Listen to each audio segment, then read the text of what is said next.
Hey everyone, we are back with the Shameless Truth. In today's episode, what we are going to be talking about is how does shame and little T trauma show up? For those of you that are new, make sure to hit subscribe, turn the notification bell on, like this video, and as always, drop a comment below of any questions, thoughts, or things. Be supportive, y'all, when it comes to today's episode. So, Poiab, let's talk about it. How the fuck does shame show up and little T trauma just in life in general?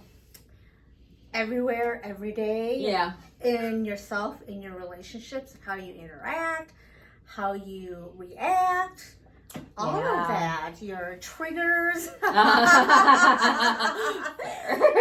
your triggers. My triggers. Hashtag trigger.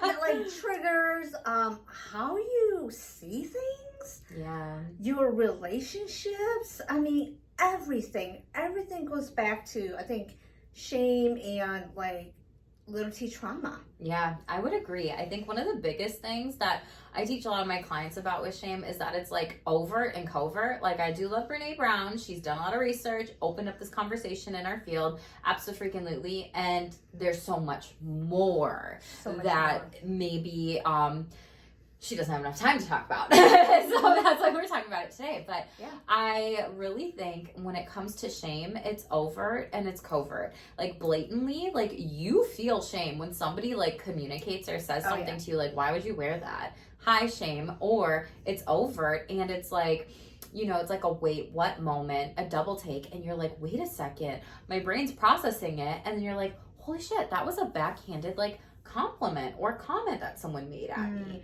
And then you're like, wow, this just opens up the possibilities of how shame shows up quite a bit and quite a lot.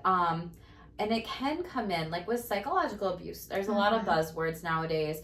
And with complex trauma, you know, that shame, that's psychological abuse, that's intellectual abuse. Some of y'all might be like, what the heck? Pick your brain, you know, steal someone's intellectual property, copy them, like just whatever, take something from someone. Emotional abuse as well, like really saying negative, nasty things that can really hurt somebody's feelings that just are not necessary. There's a lot of terms for this too. So like gaslighting, lying, coercion, manipulation, a hidden agenda, like belittling. Yeah. There's also blaming. Like they call microaggressions. Yes, micro and macro aggressions too. And they call it like shame, blame, communication. And I love teaching clients about that because they're just like, how the heck do you phrase this? I'm like, oh, I got this today. Like, this is my motherfucking jam. Like, let's go. And you can really see that people are just, even when you're teaching them this stuff, they're really learning. Because I've taught clients this. I've taught friends this. I've taught families member this stuff. Like, I've taught therapists this shit. And they're just like, whoa, I had no idea how much shame comes up with this overall. It's daily. It's daily. Fucking daily. It's fucking daily. So why do you think people shame? If we were to answer that question. I think people shame because sometimes maybe they don't even know that they're shaming. And sometimes they want to shame because they want someone else to feel bad. Yeah. So there's like a big power dynamic in it big overall. Power dynamic. Shaming. Well, you should have done that. Well, that was a lesson that you had to learn. Things that kind of make you feel bad. And some cultures are very shaming. Like Asian culture is all about shame. Oh yeah. To keep us in line. Yep. So is Polish. Shame is really, I think shame as a way to not deviate. And I've written this so many times, like in my blog. Shame is a way to keep us in line. It's a way to show that, hey, don't you dare deviate. This is the plan. This is the path that you have to follow. And if you do, you're bad. You're, you know, we're going to shame you so that you feel that you have to come back and be like everybody else. Yep. Shame on you. Shame on you. Shame on you. That's what we got growing up. I got that from my Polish side of the family so much. I got it from my fucking cousins because the grandparents and the adults, the grown-ups, like they were saying that shit to us. And I'm like, people don't even realize how subconsciously damaging that is It's so to damaging. their psyche. Yeah. And there's a lot of ego and control in that, and like there's so much trauma in it too. Yes. And so with, you know, you and I talk about this a lot. It's like the first generation, they typically go through trauma. The second generation, they typically can also go through big T trauma of like physical, sexual abuse. However, there's a lot of like little T trauma of shame, emotional, psychological, all the different other types of abuse. And then the third generation is like, fuck that, I'm out. Yeah. Like, That's peace me. out. You're third. I'm second generation. Yeah. And so it's been interesting, and like our conversations together, Pai has also been like, holy shit, like Hmong and Polish people are fucking alike. What is this? We're all alike. Shame is a big part of culture. It's universal, whether or not we even realize it. Yeah. And I think, you know this, people on my channel might know this, maybe not, but like with my babcia and jaju, they were Holocaust survivors from Poland. So they were literally in survival mode in regards of leaving Poland, coming here to US when they were 14. And then a lot of their, you know, physical abuse and emotional abuse and psychological abuse and sexual abuse came with them. And if any of my family members are watching this, like, yes, when a partner or a spouse does not want to have sex or consent to their partner or their spouse, even if they're married, that's sexual abuse, okay? So stop reinforcing this this negative, sex negative piece that, oh, well, they were married. No, we don't do that. So it's one of these things where I saw so much of that growing up. And that's not an excuse, but when people try to figure out, why are these people like this? Well, they never went to therapy. They never healed their unresolved trauma, and they just did the 20% of medication, and they're not working on themselves. If even that, even if it was the right dose, the right kind, whatever, because it takes like a lot to figure that out. So so I see that so much, at least in my lived experience, of like how people have been treated. And it's also taught me to stay shameless. And that's why my business is about shame. And like, we don't do that. And staying shameless is like saying, no, we're going to call this shit out. We're going to be honest. We're going to be real. And IDGAF if nobody likes it. I mean, I grew up with a lot of shame too. And especially, and I'm not trying to say men would get shamed, but for some reason, women get shamed for our body, our choices. Every goddamn thing we do, somebody wants to insert their fucking opinion. It's like, did I ask you? No, I did not. So you shut the fuck up. Can I say that? Yeah. Shut the fuck up. Maybe we might like get a little, you know, whatever. But that's why I was like, your own pathway. At some point, all that shame, you're just like, you know what? I don't care about that shame anymore. I'm going to live for me. Shamelessly, and I'm going to own it. And a lot of our business came from a lot of our shame and little T trauma. Yes, because we were like, we don't want to be those people who are working with people to reinforce that crap. It's BS. And you know, you brought up a couple examples about like shame and how it shows up in everyday life, and women especially, even body types or different things that we do or we don't do. So are you cool if I share something that happened in Bali? Yeah, of course. We're spilling some tea. Turn up the volume, like do what you gotta do, basically whatever. But it was a women's retreat in Bali, right? This was early on, the first couple days or so. I'm sitting in this little gazebo thing. There's one person, another person, and another person. And one of these women said to another woman, was like, can I give you feedback? And the woman was like, sure, no problem. And she was like, you're wonderful. You're very honest. You are just so strong of a woman, everything like that, right? Is my impression good? And she was like, but you need to smile more. And this woman looked at me, and I'm like, I was like, damn, you've gotten that your whole life, haven't you? Like, that's so much shame in that comment. And this other person who made the comment was like, well, no, that's not what I meant. I was like, yes, and intention does not equal impact. Okay. And this is something where I'm not like wasting my words. I care about you. And this is me telling you, like, that's not something that a woman ever needs to hear. Right. And this person, that's just your face naturally. Like, that person probably got that their whole freaking life. Right. And why is another woman telling another woman what she should or should not do? Should is like the biggest shame cuss word ever. And, later that person was processing it and came back to me and said, I am learning so much about shame just because of what you've said and how you've pointed this out to me.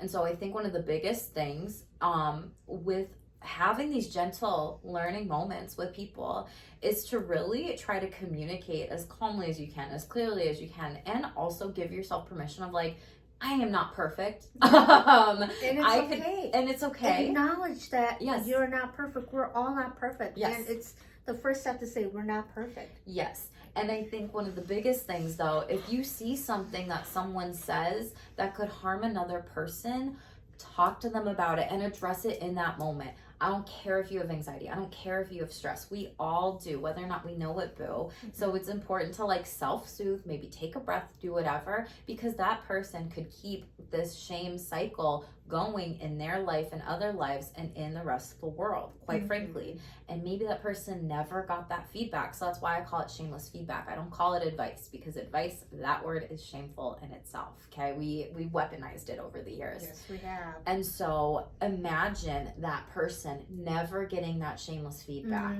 being very honest. Yeah. They could still be, potentially saying really nasty comments to people. Yeah. And you know what? Some of us are just born arresting bitch faces. Yes. and that's okay. You have a resting bitch face, and that is okay. Yes. And so I think it's just important to like, as scared as you are to tell somebody, like whether or not that hurt your feelings or whatever, like, or to take in that feedback, because this other woman, she's like, nothing's gonna change. This is how I've been. It's like, you don't have to change. You don't have to do anything you don't want to. So when we boss people around or tell them certain things that they should do or whatever, there's literally so much shame in that statement in itself. Another example that came up in Bali, can I share the travel shame? Yeah, of course. So like, and to all women in Bali, if you're watching this, I'm sending you lots of love and care and compassion. I hope that you're, doing well. And honestly, like, I'm just sharing these shameless truths because this is what I experienced here. So this is no hate on any of you, none of that at all. I come from a place of sharing. I don't come from a place of shame. And there was this example the first or second day, I don't remember, or early on, who knows? I don't know. It's so funny. It's like, And we were talking about travel shame. I named it travel shame. Yeah. And we were talking about like, do people know you're here? Do they not know? How was like getting here? And just getting to know each other.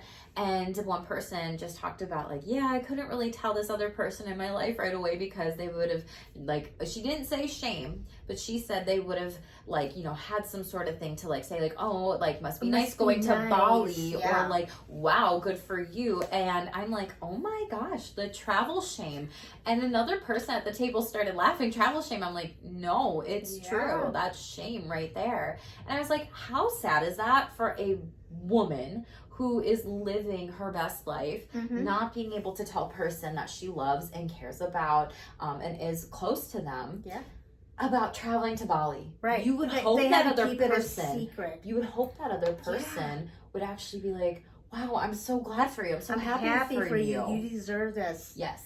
And you said something that I think needs to be shared. Can I share it? Yeah. With that? You said something after you and I were reflecting on certain things with Bali.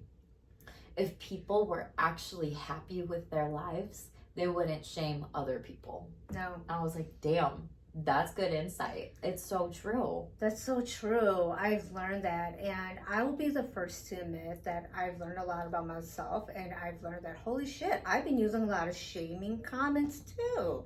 And so I've really reflected and really changed the way how I communicate. And I realized that as I've grown more to be more self-reflective, self-aware, I am doing less shame now. I am really working on it. And I realize that people who are happy, they don't care. They don't have time to shame. No.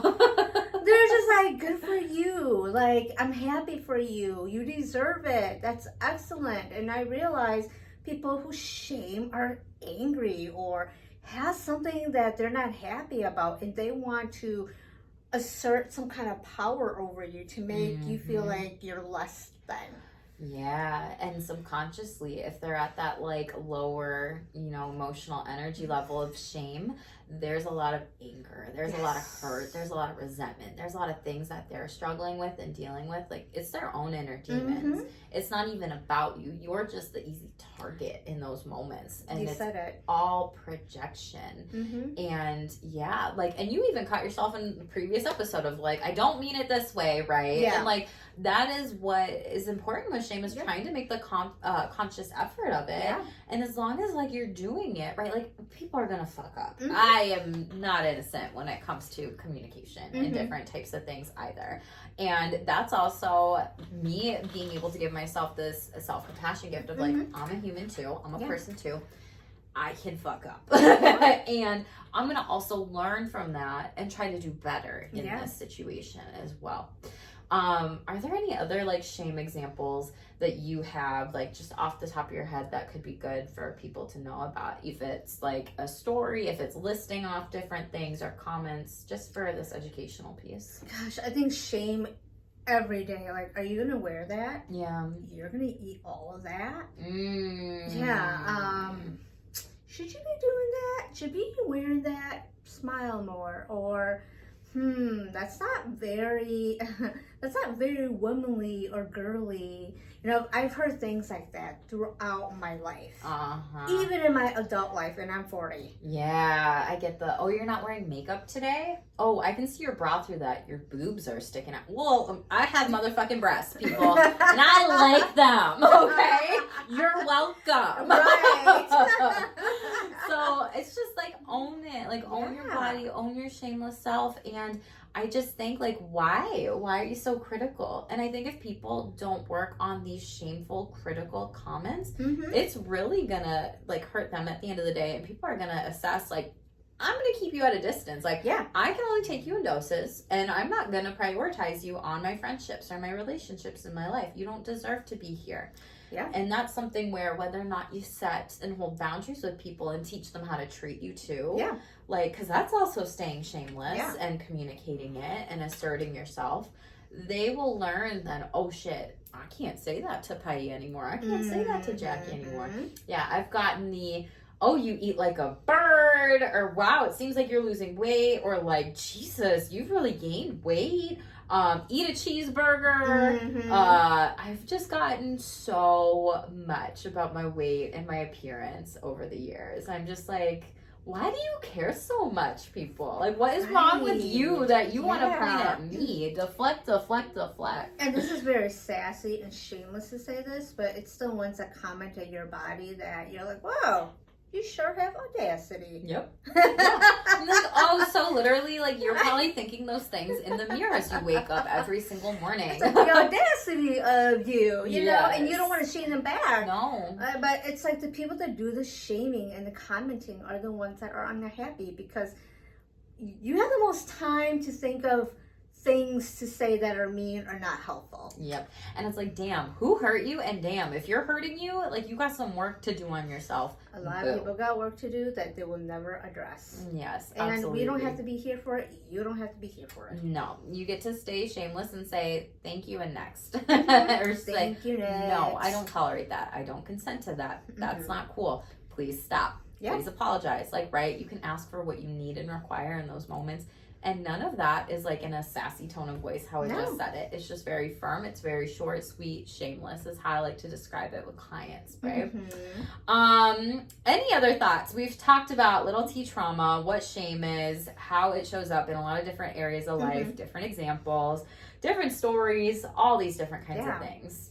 You know, I think when people think of little T, they don't think that it happens to them. When we think of trauma, we've been taught, I think even in our field, that trauma is like the big T traumas. Yes. So when there's little T traumas, you're overreacting, you're over emotional, you're just faking it. Why do you act like that? You know, it's not that big of a deal.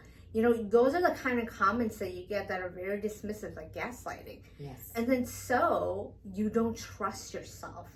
You don't trust yourself. You don't know your emotions, and you can't show your emotions because you've been told that you're too much. And so because you're too much, you can never be yourself. Mm-hmm. And I see that in a lot of people in relationships. So we're trying to get into relationships. And it's like, have you done your own healing? Yeah, and a lot of times, I love that you brought up that example. A lot of times what I've seen is that parents have said that to their children. Well, parents, what the heck are you actually doing to work on yourselves? Because your kiddo's seeing me in therapy. So there's, and I'm like, this is why you're in therapy, child. Yes, and I'm like empowering that person to really advocate for themselves and stay shameless and be like, yeah, no. Or it's like, if people have heard that like in relationships and they bring it up, like, well, currently I heard this comment from somebody. I'm like, okay, how do we shamelessly reply to that? What's the play? What do we need to tell ourselves? What are the things? Do you actually believe that, or do you not? And a lot of people are like, no, I don't. And now it just makes me worried that I'm coming off that way. And then it's a great conversation for us to even talk about our relationship and coaching, and me giving them shameless feedback of, I don't see that. So again, it's like, don't question yourself. Don't gaslight yourself. Don't gaslight your intuition, and share your emotions. And I think that's a big part of it.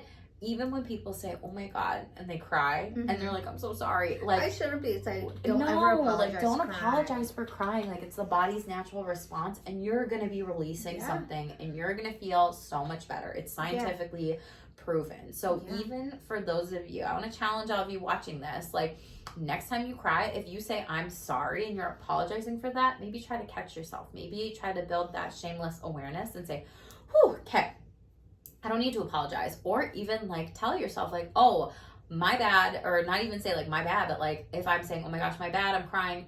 No, I don't need to apologize. I'm going to take that back. I refrain from that. I retract that comment, because you don't need to apologize to nobody just for having feelings. And that's a big one. It's okay to cry. It's okay to feel. And it's okay to also, when you're done feeling, move on from that. Yeah. You don't have to sit in it. You don't have to be stuck with it. None of that. Yeah.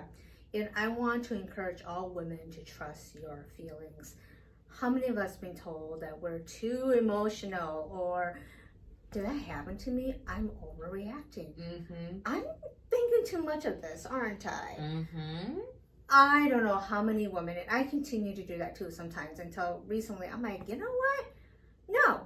No, that happened to me, and it happened. And this is how I feel. And I'm not going to make any more excuses about I'm taking this too seriously, or that didn't happen.